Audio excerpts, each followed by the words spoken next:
Hello everyone and welcome to Capitol Watch for Friday, March 9th, our weekly look at legislative news from Jefferson City. And joining us is MSBA's governmental relations consultant and lobbyist, Mike Grote. And Mike, thanks a lot for being with us. Thanks for having me this morning. Mike, we're essentially at the halfway point of the legislative session with spring break now underway. Overall, how would you assess where we are in the session right now? Yeah, it's been an interesting session, much as any other election year is. It started off very fast. You had a number of bills immediately filed, and then kind of the natural progression of session took over, and things came to a not a halt, but they definitely slowed down. We got involved in the committee process and the vetting of bills, and it kind of began to take its natural course of time. And we're halfway there. A few bills have passed, not nearly as many as were originally filed. But we're slowly getting through the process. One of the developments this past week, Mike, was the budget for the state and funding for elementary and secondary education on the House side. Tell us where we stand on that. Sure. We knew coming into the year that the budget was going to be one of the most complicated things. We've seen Missouri's budget decrease over the last few years, and education especially. We've been held at stagnant levels for the last 2 years. And this year we looked at that being very similar. I think we have been fortunate, though.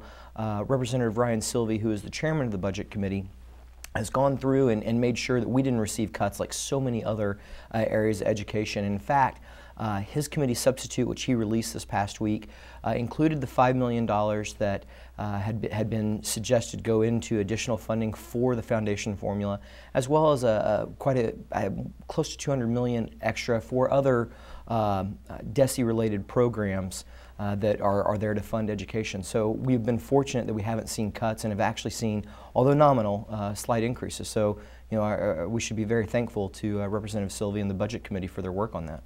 So after spring break, Mike, I guess that goes to the House floor, and then where does it go from there? It does. We just finished the markup process, so they went through all the amendment process and then referred that back to the House floor. So we'll see it go through rules and then come to the House floor probably that first week we get back from session, which we're a little bit ahead of schedule actually for getting the budget done, which is good. So we'll have that done the first week probably we get back. Then it gets referred to the Senate, and the Senate will start their process. They've actually been doing a lot of this work already, getting ready for the budget to come over. So they'll essentially kind of lay over some of their suggestions that they've already recommended on top of what comes over from the House, and we'll move that process along. One of the big bills we've been following, of course, Mike, is House Bill 1740, this big omnibus education bill that has some provisions that are of great concern to us, as well as a number of other provisions. It's just kind of languishing at the moment, isn't it? It has. It's come to a halt. I think there's two things we have to look at 1740. Yes, there are some provisions in there I think that are greatly concerning to us. Specifically the passport, as it's titled in there, which looks very similar to a tax credit, and that language right now is I think probably our biggest concern that's in the bill. That again, it was one of those things that quickly moved through. It got started, and then it became piled up with all sorts of essentially every education reform and opportunity landed on that bill a few weeks ago. And right now, there's not a general consensus. There's so much in it, there's not a general consensus to move it forward. I think we'll see definitely a resurgence of that effort, though, as soon as we get back from spring break, and probably closely once we see a closing of filing for the upcoming elections, we'll see a resurgence of people becoming reinvested in that legislation and having to work to make sure it isn't harmful to public education. All these issues have been bundled together in this bill, Mike. Is it possible that we could see those issues dealt with separately later on in the session? Is that a possibility, you think? I think we might see a couple of those issues dealt with separately, but I think that's actually the intent of some of the individuals in the House, is that they intentionally rolled them all together on the theory that maybe public education doesn't want some of these things, we do, they want these other items, and it's kind of that brokerage concept of you have to take a little bit of salt with the sugar is I think the place that a lot of the folks in the House are right now. Another bill that saw some action this past week, Mike, had to do with charter schools expansion over on the Senate side. Tell us about that. Sure. Right now, MSBA worked very thoroughly with everybody interested in this bill to make sure that we felt like it got to a positive point.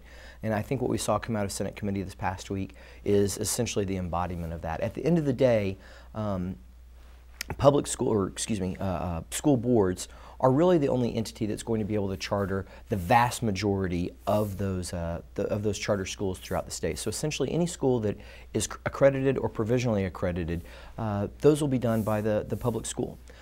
It's those schools that are currently unaccredited that have the ability to be chartered by an entity other than the school board, and in that specific situation, the school board is specifically excluded from being able to charter in an unaccredited district. And that bill seems to have some support, some consensus now. It does. That was one of those issues that we were able to separate from all the other education issues. We were able to work very closely with those individuals that were advocating for some charter school reform.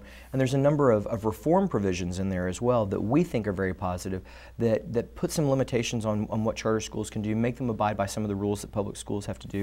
So there's some definite benefit in that bill as well, and that's why we're supportive of it. Of course, we are in the midst of spring break now. Mike, what would you say to our members as far as meeting and contacting their legislators back home during spring break? What are some of the messages that are important? Well, as we've always said before, it's very important to meet with your legislators when they're home. That's the time that they're paying the most attention, and this week is a good respite for them to get home and listen to folks from their district. I think the message to continue to convey to them is, one, thank you for your work that you've done on the budget this far. Thanks for not cutting us where so many other departments have been, and prioritizing public education. So that's definitely a thank you message that our folks need to give them. And the second one is to continue to address our concerns with legislation like 1740, making sure that they understand how some of the changes will impact their local school district. It's interesting, you get up into Jefferson City and all the legislators begin to speak as one voice, and can sometimes get confused as to how a change can specifically impact their school district back home. And this is that opportunity to explain that to them. So what's the outlook, do you think, Mike, for the rest of the session once they come back from spring break? What's going to happen? Well, once we come back from spring break, typically once we come back from spring break, the accelerator is pushed all the way to the floor, and things begin to move very quickly.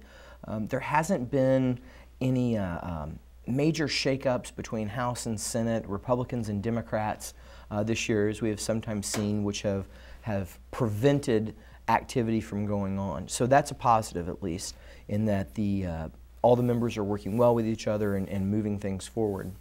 With that said, there's always an opportunity in the next 2 months for something like that to happen, and we see some drastic halts in the process. I think when we come back, we're going to see some probably pushing forward very quickly on the 1740 bill, as I mentioned, and those types of reforms. I think we're going to see the budget move very quickly. It seems like everybody's we know how much money we do and don't have, and more than anything, we're deciding where it goes at this point in time. And so I think we're going to see the budget come through the Senate very quickly as well, maybe even finish the budget a week early this year.